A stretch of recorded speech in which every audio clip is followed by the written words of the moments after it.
ఉన్నాను అధ్యక్ష. మరలా ఈనాడు అధ్యక్ష ఈరోజు కేబినెట్ నిర్ణయం తీసుకున్నారు.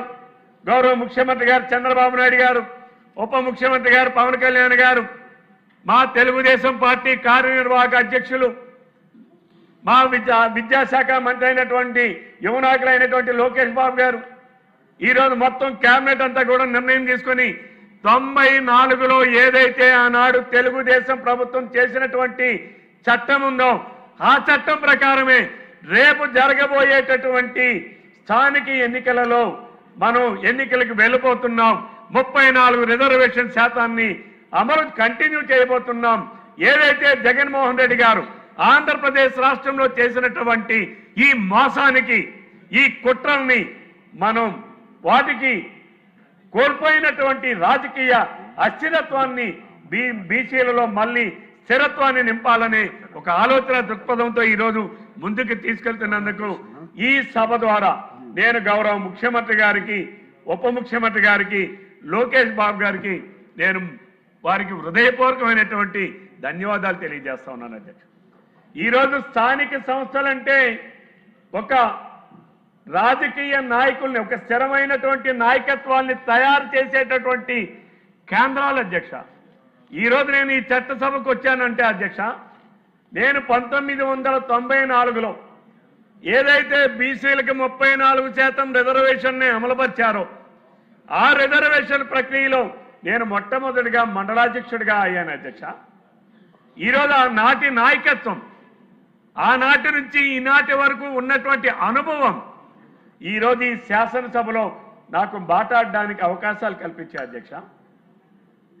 రాజకీయాల్లో ఒక వ్యక్తి పెరగాలంటే, ఒక స్థిరమైన నాయకుడిగా ఎదగాలి అంటే, ఒక పరిణితి చెందిన రాజకీయ నాయకులుగా ఎదగాలంటే తప్పనిసరిగా స్థానిక సంస్థల్లో నాయకత్వాలు రావాలి అధ్యక్ష. అక్కడ నుంచి చట్టసభల్లోకి వస్తే పరిణితితో కూడుకున్నటువంటి అవగాహన, అనుభవంతో కూడుకున్నటువంటి రాజకీయ నాయకులుగా తయారవుతారు అధ్యక్ష. వాటికి ఈ స్థానిక స్వపరపాలన కేంద్రాలు వాటికి రాజకీయ నాయకులు తయారు చేసే కేంద్రాలుగా ఉంటాయనడంలో ఎటువంటి సందేహం కూడా లేదు అధ్యక్ష. అలాంటిది అధ్యక్ష, జగన్మోహన్ రెడ్డి గారు ఆ తర్వాత ఆయన ఇచ్చిన జీవో మీద ఆయనే కోర్టులకు పంపిస్తాడు అధ్యక్ష. ఆయనే పంపించాడు అధ్యక్ష. అంటే ఒక పక్కన ఐస్తో తయారు చేసిన కత్తితో ఈ రాష్ట్రంలో ఉన్నటువంటి మా వెనుకబడిన కులాల వాళ్ళందరినీ కూడా ఐసు గడ్డతో తయారు చేసిన కత్తితో పొడిచాడు అధ్యక్ష. ఆయనే కోర్టుకు పంపించాడు అధ్యక్ష. కోర్టుకు పంపించి సుప్రీంకోర్టు జడ్జిమెంట్ అడ్డంగా ఉంది కాబట్టి వెంటనే 34 కాదు నేను 24% ఎన్నికలకు వెళ్తానని చెప్పి జీవో కూడా ఎప్పుడు ఇచ్చారో కూడా తెలియదు అధ్యక్ష. ఏ రోజు జగన్మోహన్ రెడ్డి గారు ముఖ్యమంత్రిగా ఉన్నప్పుడు ప్రభుత్వానికి సంబంధించినటువంటి ఏ ఉత్తర్వులు కానీ, ఏ జీవోలు కానీ, ఏ పబ్లిక్ డొమైన్లో కానీ, ఏ వెబ్సైట్లో కానీ లేవు అధ్యక్ష.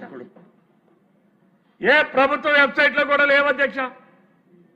ఆ రోజు దొంగచాటుగా ఎన్నికలకు వెళ్ళి ఈ రాష్ట్రంలో ఉన్నటువంటి బీసీలని రాజకీయ ప్రాధాన్యత లేకుండా చేసినటువంటి మహా మోసగాడిగా ఉన్నటువంటి వ్యక్తి జగన్మోహన్ రెడ్డి గారు అధ్యక్ష. ఈ శాసనసభ ద్వారా ఈ రాష్ట్రంలో ఉన్నటువంటిది, ఇక్కడ నేను మాట్లాడుతున్న ప్రతి అంశం ఈ సభలో ఉన్న సభ్యుల గురించి ఉద్దేశించి కాదు అధ్యక్ష. ఈ రాష్ట్రంలో ఉన్నటువంటి ప్రజానీకానికి వాస్తవాలు తెలియాలి అధ్యక్ష. ఈ రాష్ట్రంలో ఉన్నటువంటి వెనుకబడిన వర్గాల వారికి తెలియాలి అధ్యక్ష. ఈరోజు ఏ ప్రభుత్వం, ఏ నాయకుడి ఆధ్వర్యంలో బీసీలకి అండగా నిలబడినటువంటి రాజకీయ పార్టీలు ఏవి, బీసీలకు రాజకీయ స్థిరత్వాన్ని కల్పించినటువంటి పార్టీలు ఏవి, బీసీలకు అగ్రస్థాయి నాయకత్వాలు కల్పిస్తున్నటువంటి రాజకీయ పార్టీలు ఎవరు, ఏ నాయకుడి ఆధ్వర్యంలో ఈనాడు ఈ రాష్ట్రంలో బీసీలలో నాయకత్వాన్ని పెంచింది ఎవరు అనేది ఒక్కసారి ఈ రాష్ట్రంలో ప్రజానీకాలకు తెలియాలి. ఈరోజు కింజరాపు ఎర్రంనాయుడు గారు అధ్యక్ష, ఆయన ఈరోజు భౌతికంగా మన మధ్య లేకపోవచ్చు, కానీ ఈరోజు భారతదేశంలోనే ఒక వెనుకబడిన కులానికి, ఒక వెనుకబడిన వర్గానికి చెందినటువంటి వ్యక్తి అయినటువంటి ఎర్రంనాయుడు గారు భారతదేశంలోనే గుర్తింపు తీసుకొచ్చింది తెలుగుదేశం పార్టీ, చంద్రబాబు నాయుడు గారి నాయకత్వం అధ్యక్ష. ఈరోజు మా యనమల రామకృష్ణుడు గారు నిన్నటి వరకు ఆయన అనేక పదవులు నిర్వహించారు అధ్యక్ష. లేదొక కేఈ కృష్ణమూర్తి గారు లేదా ఒక్కొక్క కిమిడి కళా వెంకట్రావు గారు, ఇటువంటి ఎంతో మంది బీసీలని రాష్ట్ర దేశ స్థాయి నాయకులుగా తయారు చేసినటువంటి ఒక ఫ్యాక్టరీ తెలుగుదేశం పార్టీ అధ్యక్ష. బీసీల కోసం తెలుగుదేశం పార్టీ ఆవిర్భించక ముందు ఉమ్మడి ఆంధ్రప్రదేశ్ రాష్ట్రంలో కొంతమంది వ్యక్తులు పోరాటం చేశారు అధ్యక్ష. బీసీల కోసం గౌతుల తనగారు లాంటి మహానుభావులు పోరాటాలు చేసేవారు అధ్యక్ష. కానీ తెలుగుదేశం పార్టీ ఆవిర్భావం తర్వాత బీసీల కోసం, బీసీల రాజకీయ అభ్యున్నతి కోసం, సమాజంలో సాంఘిక సమానత్వం కోసం అండగా పోరాటం చేసినటువంటి పార్టీ తెలుగుదేశం పార్టీ అని చెప్పి ఈ సందర్భంగా తెలియజేస్తున్నారు అధ్యక్ష. అంటే ఒక వ్యవస్థ మాకు ఈరోజు అండగా నిలబడింది, ఒక బలమైన నాయకత్వం ఈరోజు మాకు అండగా నిలబడింది. అందుకని ఈ రాష్ట్రంలో బీసీల నాయకత్వం ఈరోజు అందరి నాయకత్వంతో సమానంగా ఈరోజు బీసీల నాయకత్వం ఉంది అని చెప్పి ఈ సందర్భంగా తెలియజేస్తున్నాను అధ్యక్ష. 1995 నుంచి 2020 వరకు అంటే 25 సంవత్సరాల పాటు ఈ ఆంధ్రప్రదేశ్ రాష్ట్రంలో బీసీలకు స్థానిక సంస్థల్లో 34% రిజర్వేషన్లు ఉంటే జగన్మోహన్ రెడ్డి అనే ఒక దుర్మార్గమైనటువంటి ఆలోచన కలిగినటువంటి వ్యక్తి, వెన్నుపోటుకు బీసీలకు వెన్నుముకగా ఉంటానని చెప్పి వెన్నుపోటు చేసినటువంటి వ్యక్తి జగన్మోహన్ రెడ్డి గారు అధ్యక్ష. నేను అడుగుతా ఉన్నాను అధ్యక్ష, వైఎస్ఆర్సీపీ పార్టీలో ఉన్నటువంటి నాయకులు మా జిల్లాలో ఒకరు ఉంటారు అధ్యక్ష, యాస ప్రాసతో మాట్లాడుతూ ఉంటారు అధ్యక్ష. నేను అడుగుతా ఉన్నాను ఆయనకి ఈ సభ ద్వారా, ఏం ముఖం పెట్టుకొని ఈరోజు వైసీపీలో ఉన్నటువంటి బీసీల నాయకులమని కానీ బీసీలని కానీ చెప్పుకొని తిరగడానికి ఏ రకంగా మీరు ముఖం పెట్టుకొని తిరుగుతూ ఉన్నారు? అంటే ఒక రాజకీయ పార్టీ మమ్మల్ని అణగదొక్కుతా ఉంటే, ఒక రాజకీయ నాయకుడు ఒక అహంకారంతో, ఒక ఉన్మాదత్వంతో బీసీలను అణగదొక్కుతా ఉంటే, మా నాయకత్వాన్ని అణగదొక్కుతా ఉంటే, మా యువతరానికి భవిష్యత్తు లేకుండా చేస్తూ ఉంటే, మా మహిళలకి భవిష్యత్తు లేకుండా చేస్తూ ఉంటే, అటువంటి వ్యక్తిని ఈ ఆంధ్రప్రదేశ్ రాష్ట్రంలో ఉన్నటువంటి బీసీ సోదరులు ఏ రకంగా సమర్థిస్తారని చెప్పి ఈ సభ ద్వారా సమర్థించినటువంటి వ్యక్తులకు నేను ప్రశ్నిస్తా ఉన్నాను అధ్యక్ష. ఒక్కసారి అందరూ విజ్ఞతతో ఆలోచించాలి. ఈ రాష్ట్రంలో ఉన్నటువంటి బీసీ సోదరులందరూ ఆలోచించాలి. వెనుకబడిన వర్గాల్లో 136 కులాలు ఉన్నాయి అధ్యక్ష. 56 కులాలు నిమ్న జాతులు ఉన్నటువంటి కులాలు ఉన్నాయి అధ్యక్ష.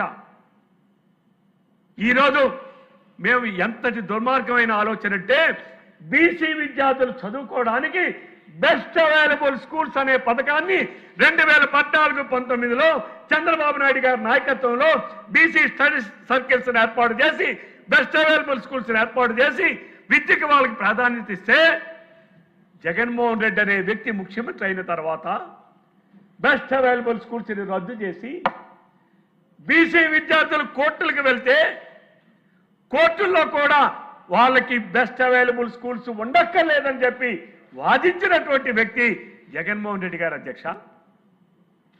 నేను అందుకే ఈ సభ ద్వారా ఈ రాష్ట్రంలో ఉన్నటువంటి బీసీ విద్యార్థులారా, బీసీ యువకులారా, బీసీ నిరుద్యోగులారా, నిన్న ఇచ్చినటువంటి మెగా డిఎస్సిలో బీసీలకి అత్యధికంగా ఈ రోజు నిరుద్యోగులకి ఉద్యోగాలు కల్పించినటువంటి ఘనత ఈ రోజు మా యువ నాయకుడు లోకేష్ బాబు గారి ఆధ్వర్యంలో జరిగింది.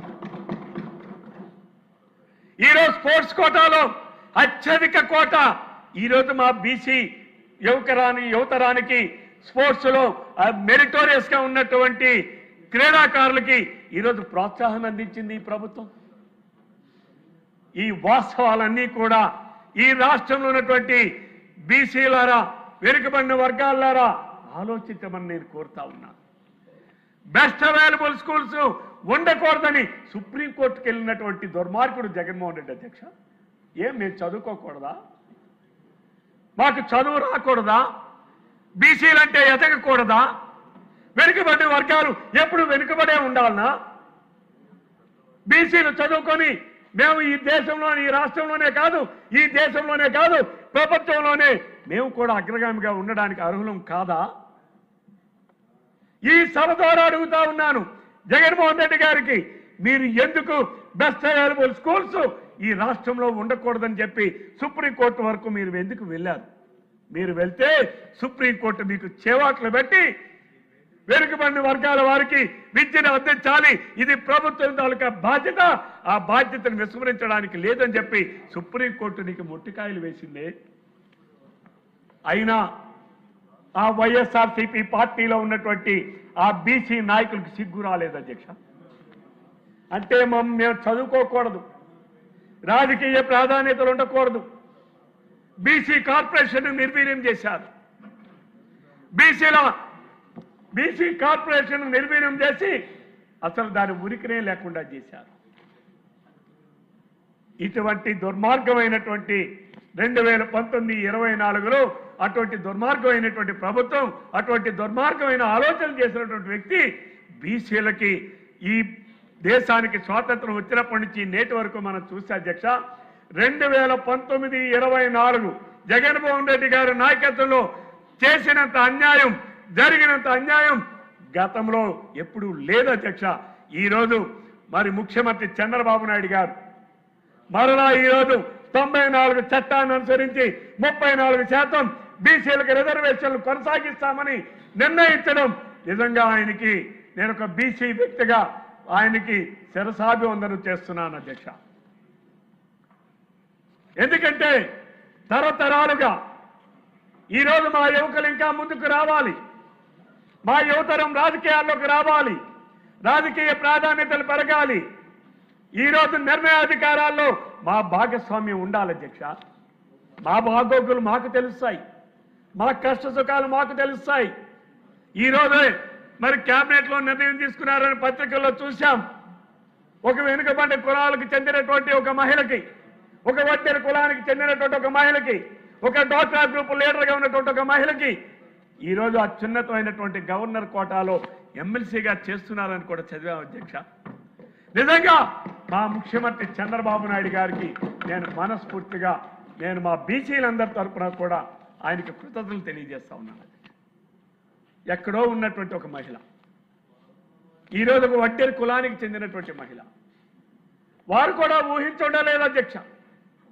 ఇలాంటి ఎన్నో మార్పులు, ఇలాంటి ఎన్నో నిర్ణయాలు ఈరోజు ఈ రాష్ట్రంలో చంద్రబాబు నాయుడు గారి నాయకత్వంలో ఆయన తీసుకున్నటువంటి నిర్ణయాలు ఈ రాష్ట్రంలో బీసీ సోదరులకి ఆర్థికంగా, సామాజికంగా, సాంఘికంగా, రాజకీయంగా ముందుకు తోడ్పాటును అందిస్తున్నాయనడంలో ఎటువంటి సందేహం లేదు అధ్యక్ష.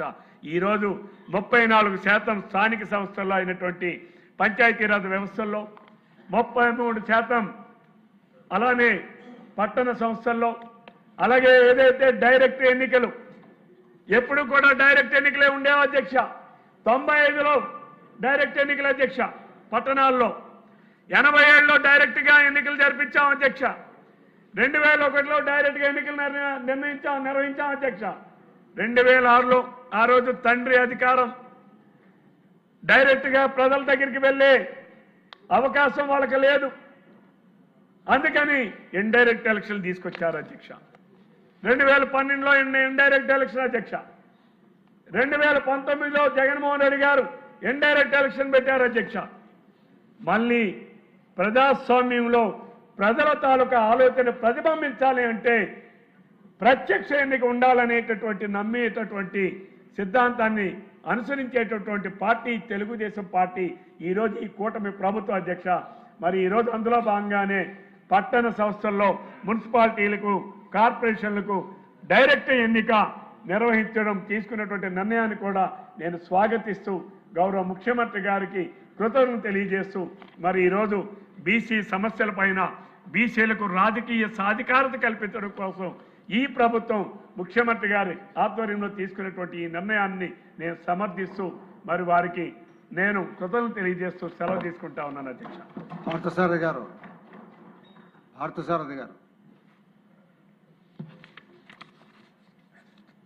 ధన్యవాదాలు అధ్యక్ష. బీసీలకు స్థానిక సంస్థల్లో రిజర్వేషన్లని 34% పునర్నియమిస్తూ కేబినెట్ నిర్ణయం మీద తీసుకున్నటువంటి ఈ చర్చలో పాల్గొనడం ఒక బీసీ